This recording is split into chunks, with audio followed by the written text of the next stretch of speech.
Bharatiya Janata party के नेतृत्व वाली तथा कथित एनडीए सरकार के मंत्रालय की घोषणा हुई। तथा कथित इसलिए कह रहा हूं कि अभी भी इस सरकार को मोदी 0.3 सरकार कहा जा रहा है और इंडिया गठबंधन के दलों को जिस बात की आशंका थी वो पूरी तरह से सच साबित हुई। ये पूरा जो इंडिया घटक दलों, एनडीए घटक दलों को जो मंत्रालय मिला है,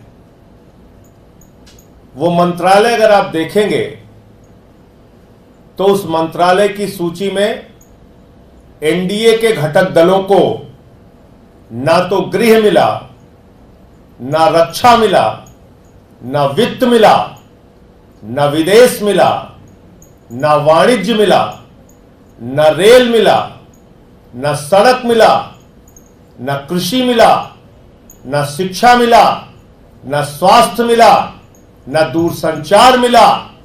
खाली हाथ में झुंझुना मंत्रालय मिला, झुंझुना मंत्रालय। और यह पहला संकेत है।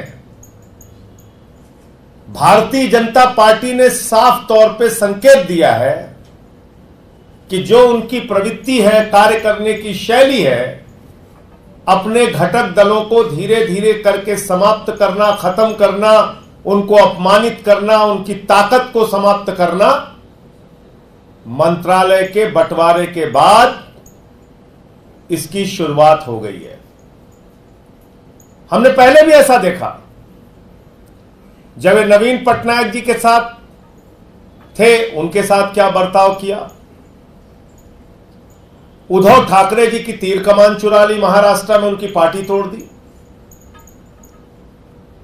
शरद पवार जी की घड़ी चुरा ली, मध्य प्रदेश में सरकार गिराई, कर्नाटक में सरकार गिराई, उत्तराखंड में गिराई, अरुणाचल में गिराई, गोवा में जोड़ तोड़ करके बनाई, महाराष्ट्र में सरकार गिराई। तो पूरे देश में जोड़ तोड़ करके, विधायकों की खरीद फरोख्त करके, सांसदों की खरीद फरोख्त करके इन्होंने पार्टियों को तोड़ा है 10 साल में। और ये झुंझुना मंत्रालय जो दिया है इन्होंने एनडीए के घटक दलों को, अगला चरण इनकी पार्टियों को खत्म करने का होगा। क्योंकि जो जो बातें हम लोग कहते हैं लगभग सच साबित होती है। और वो कैसे होगा? गलती से अगर बीजेपी का स्पीकर बन गया तो उसके 3 बड़े खतरे हैं। नंबर 1 खतरा, बाबा साहब डॉक्टर भीमराव अंबेडकर जी के द्वारा लिखे गए संविधान की धज्जियां उड़ाई जाएंगी। नंबर 2 खतरा, एनडीए के घटक दलों को, टीडीपी को, जेडीयू को, जेडीएस को, आरएलडी को, चिराग पासवान जी की पार्टी को, इन सारी जो छोटी छोटी पार्टियां हैं, छोटी से लेके बड़ी तक की पार्टियां हैं, पवन कल्याण जी की पार्टी है, इन सारी पार्टियों को तोड़ तोड़ के बीजेपी के साथ मिलाया जाएगा। और तीसरा, कोई भी मनमाना बिल सरकार लेके आएगी और जो भी सांसद आवाज उठाएगा, मार्शल से उसको बाहर फेंकवा दिया जाएगा। भारतीय संसदीय इतिहास में 150 सांसद पहली बार मोदी जी की सरकार ने निलंबित किया था। और यह कहने की बात होती है कि यह तो लोकसभा अध्यक्ष का फैसला है, यह तो राज्यसभा के अध्यक्ष का फैसला है। निलंबन का प्रस्ताव सरकार लेके आती है। संसदीय कार्य मंत्री निलंबन का प्रस्ताव रखते हैं और सांसदों को निलंबित करके बाहर किया जाता है। और कम से कम एक विषय में मेरी सलाह जरूर माननी चाहिए सांसदों को, क्योंकि सबसे ज्यादा भुक्तभोगी निलंबन की कार्रवाइयों का और मार्शल के द्वारा बाहर फेंके जाने की कार्रवाइयों का मैं रहा हूं। बीजेपी वाले चिल्ला चिल्ला के कहते हैं 56 बार बेल में गए 6 साल के अंदर। कोई अपनी लड़ाई लड़ने के लिए नहीं गया, जनता के मुद्दे उठाए, कभी किसान के सवाल, कभी नौजवान के सवाल, कभी पहलवान के सवाल, कभी मणिपुर के सवाल, कभी शिक्षा मित्र के सवाल, कभी ओल्ड पेंशन के सवाल, और मुझे निलंबित किया गया, बाहर किया गया। तो मैं अभी भी इस घटना के बाद कि एनडीए के घटक दलों को झुंझुना मंत्रालय मिला है, मैं टीडीपी, जेडीयू जैसे दलों से अनुरोध करूंगा कि कम से कम स्पीकर अपना बनाइए। यह आपकी पार्टियों के हित में है, ये बाबा साहब डॉक्टर भीमराव अंबेडकर जी के द्वारा दिए गए संविधान के हित में है, और ये भारत के लोकतंत्र की रक्षा के हित में है, ये संसदीय परंपराओं के हित में है कि स्पीकर टीडीपी का होना चाहिए। और अगर बीजेपी उस पर समर्थन नहीं करती तो इंडिया के घटक दलों को निश्चित रूप से इसके बारे में विचार करना चाहिए। बीजेपी के समर्थन के बगैर अगर टीडीपी अपना स्पीकर का उम्मीदवार मैदान में उतारती है तो इंडिया के घटक दलों की और इंडिया गठबंधन की बहुत महत्वपूर्ण भूमिका होगी, कांग्रेस से लेकर सारे दलों की। दूसरी और सबसे हैरान करने वाली बात, भारतीय जनता पार्टी ने चुनाव परिणाम आने के बाद उत्तर प्रदेश के लोगों को जिस तरह से मां बहन की गालियां दी हैं, और खास तौर से अयोध्या वासियों को जिस तरीके से मां बहन की गालियां दी जा रही हैं, वो बहुत ही अफसोसजनक और पीड़ादायक है। आपको लोगों ने प्रधानमंत्री बना दिया, यूपी के लोगों ने, एक नहीं, दो नहीं, तीन बार आप प्रधानमंत्री बन गए, और अब आप अयोध्या के लोगों को गाली दे रहे हैं। प्रभु श्री राम की नगरी की प्रजा को आप गाली दे रहे हैं, मां बहन की। पूरी की पूरी बीजेपी मिलकर हिंदुओं को गाली दे रही है, यूपी वालों को गाली दे रही है। अरे भाई, एक बार आपको 74 सीट दे दिया, एक बार 65 सीट दे दिया, अब की आपकी मान लीजिए कम सीटें आई तो आप गाली देंगे। यह है बीजेपी का असली चरित्र, जो मैं बार बार कहता हूं। पहले मुसलमानों को गाली दिया, फिर सिखों को गाली दिया, फिर ईसाइयों को गाली दिया, फिर दलितों को गाली दिया, फिर पिछड़ों को गाली दिया, फिर आदिवासी युवक के सिर पे पेशाब किया, फिर हाथरस कांड के समर्थन में खड़े हुए, फिर जाटों को गाली दिया, मराठों को गाली दिया, और अब सारी सीमाएं पार करके किसानों और जवानों और पहलवानों को गाली देने के बाद अब हिंदुओं को मां बहन की गालियां दी जा रही है। भाजपा को अपना आत्मावलोकन खुद करना चाहिए, आत्मचिंतन खुद करना चाहिए कि प्रधानमंत्री के मन में कितना अहंकार आ गया था। गाना गा रहे थे बीजेपी वाले, जो राम को लाए हैं हम उनको लाएंगे। हिंदू धर्म की मान्यता है कि प्रभु श्री राम सृष्टि के रचयिता हैं, वो इंसान को लेके आए हैं। हिंदू धर्म की मान्यता है मर्यादा पुरुषोत्तम भगवान श्री राम हमारे आराध्य देवता हैं, और मोदी जी और बीजेपी की मान्यता है कि वो लोग राम को लेके आए हैं। कल को बेटा अपने बाप से कहने लगेगा, बापू बापू हम तुमको लेके आए, तुम हमको लेके नहीं आए। तो इस अहंकार को तोड़ा है प्रभु श्री राम ने। राम पथ गमन मार्ग है, उस राम पथ गमन मार्ग पे चले जाइए। अयोध्या हारे, सुल्तानपुर कुशभवनपुर हारे, प्रतापगढ़ हारे, कौशाम्बी हारे, प्रयागराज हारे, चित्रकूट हारे, रामपुर हारे, सीतापुर हारे, श्रावस्ती हारे। इनका सफाया हो गया, सफाया। तो इसलिए पहले तो अपने मन से अहंकार को निकालिए, दंभ को निकालिए। बड़ी मुश्किल से प्रधानमंत्री जी जीत पाए, और कांग्रेस पार्टी को 1952 से लेकर अब तक के इतिहास में सबसे ज्यादा वोट काशी में मिला। चुनाव भले हार गए अजय राय वहां से, लेकिन 4,65,000 वोट कभी कांग्रेस को काशी में नहीं मिला। यह इतिहास है, जानकारी कर लीजिए। तो इसलिए अयोध्या वासियों को गाली देने के बजाय, हिंदुओं को गाली देने के बजाय अपने अंदर की कमियों को झांक कर देखिए। आपने क्या बना दिया? धर्म को लेके सौदा करने निकले थे आप। उस दिन कार्यकर्ता बेचारे पुराने ही हैं, वो तो नारा वही सीख के आए हैं। तो अति उत्साह में उन्होंने नारा लगा दिया, मोदी जी को जय श्री राम। मोदी जी ने कहा जय जगन्नाथ। जय श्री राम का नारा भी भूल गए। इसीलिए मैं कहता हूं, भारतीय जनता पार्टी दलितों से, पिछड़ों से, आदिवासियों से नफरत करती है।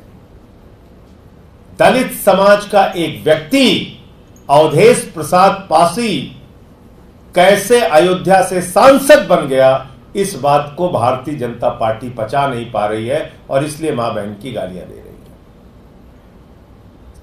जब अखिलेश यादव जी 5 साल मुख्यमंत्री रहते हैं, अपना आवास खाली करते हैं, तो उसको गंगा जल से धुला जाता है।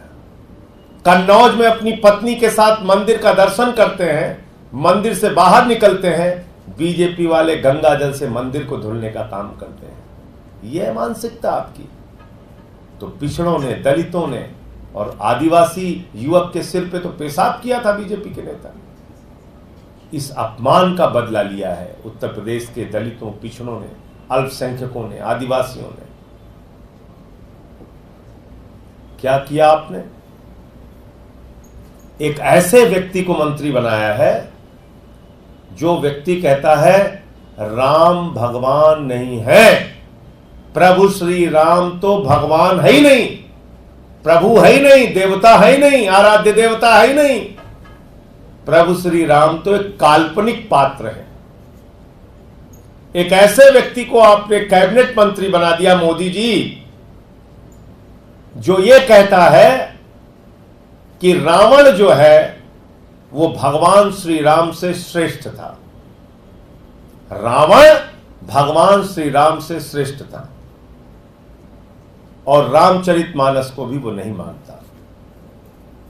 आज मैं बीजेपी के सांसदों से पूछना चाहता हूं, बीजेपी के एक एक कार्यकर्ता से पूछना चाहता हूं, आज मैं आरएसएस और आरएसएस के एक एक कार्यकर्ता से पूछना चाहता हूं, क्या वो सारे लोग मानते हैं कि प्रभु श्री राम एक काल्पनिक पात्र है, भगवान नहीं है? क्या वो सारे लोग मानते हैं कि रावण भगवान श्री राम से श्रेष्ठ था? क्या वो सारे लोग मानते हैं कि रामचरितमानस में उनकी आस्था नहीं है? इस बात को स्पष्ट करना चाहिए बीजेपी के सांसदों को, कार्यकर्ताओं को, उनके नेताओं को और प्रधानमंत्री नरेंद्र मोदी को। कैसे आपने भगवान श्री राम का अपमान करने वाले व्यक्ति को, जीतन राम मांझी जी को, कैसे आपने अपने कैबिनेट का मंत्री बना दिया? स्पष्ट कीजिए आप।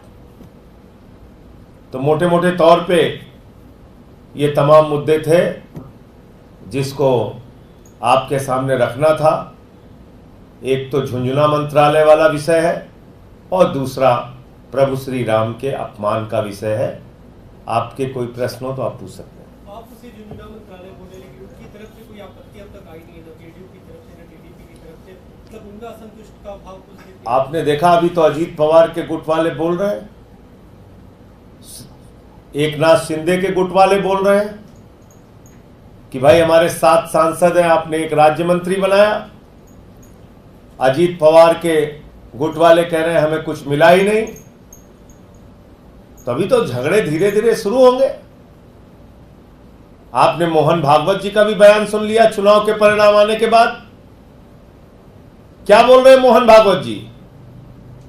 कह रहे हैं 1 साल से शांति की राह देख रहा है मणिपुर। यह बात मैंने पार्लियामेंट में बोल दी तो मुझे सस्पेंड करके बाहर कर दिया। मणिपुर हिंसा का ही सवाल मैंने उठाया था जब मुझे सस्पेंड करके बाहर किया इस सरकार ने। प्रस्ताव लेके आए मेरे खिलाफ निलंबन का, और अब वही बात खुद मोहन भागवत जी बोल रहे हैं। यह एक साफ संकेत है कि आरएसएस और बीजेपी में लड़ाई और टकराहट चल रही है। आपने सुना होगा चुनाव के दौरान नड्डा जी ने कहा था अब हमको आरएसएस की जरूरत नहीं है। साफ तौर पे बीजेपी के राष्ट्रीय अध्यक्ष ने कहा था अटल बिहारी वाजपेयी की बीजेपी अलग थी, उसको आरएसएस की जरूरत थी। मोदी की बीजेपी अलग है, इसको आरएसएस की जरूरत नहीं है। तो पहले तो बीजेपी वाले कहते थे आरएसएस हमारी मातृ संस्था है, आज मां बेटे का भी झगड़ा हो गया। ये मां बेटे का झगड़ा है। मोहन भागवत जी कह रहे हैं प्रतिपक्ष के साथ सही बर्ताव कीजिए।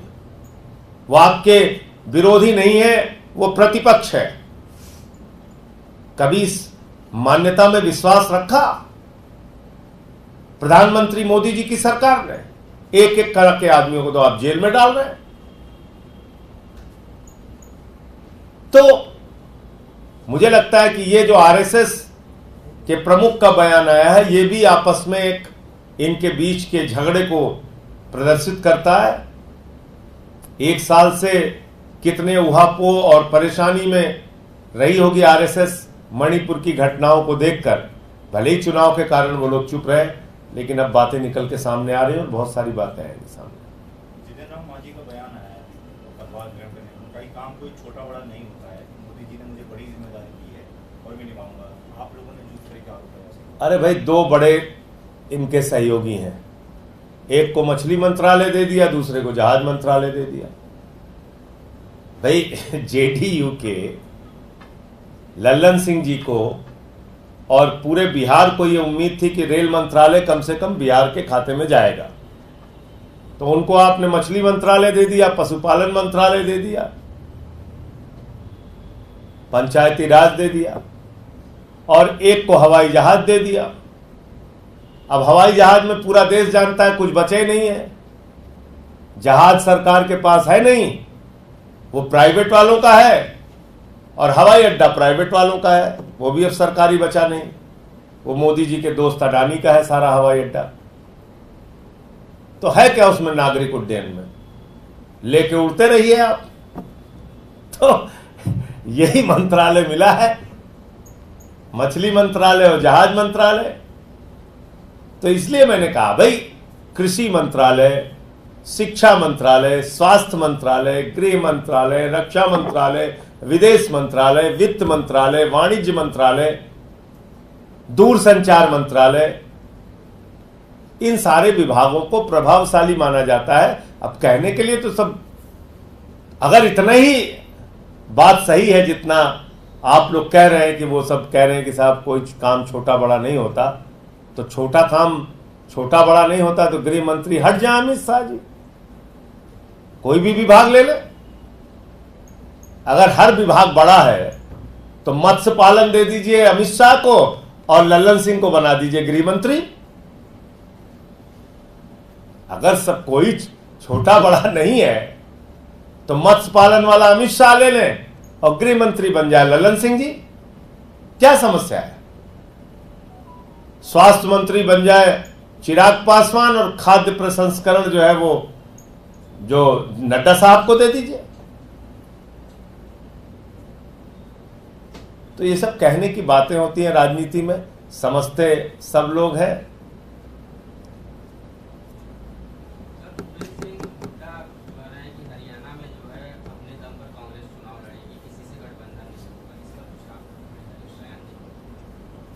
देखिए, अभी हमारे पार्टी के राष्ट्रीय संयोजक दिल्ली के मुख्यमंत्री अरविंद केजरीवाल जी जेल में है और जल्द ही उनको न्यायालय से राहत मिलेगी, वो बाहर आएंगे, तब इस पर विस्तार से अलग बात करेंगे।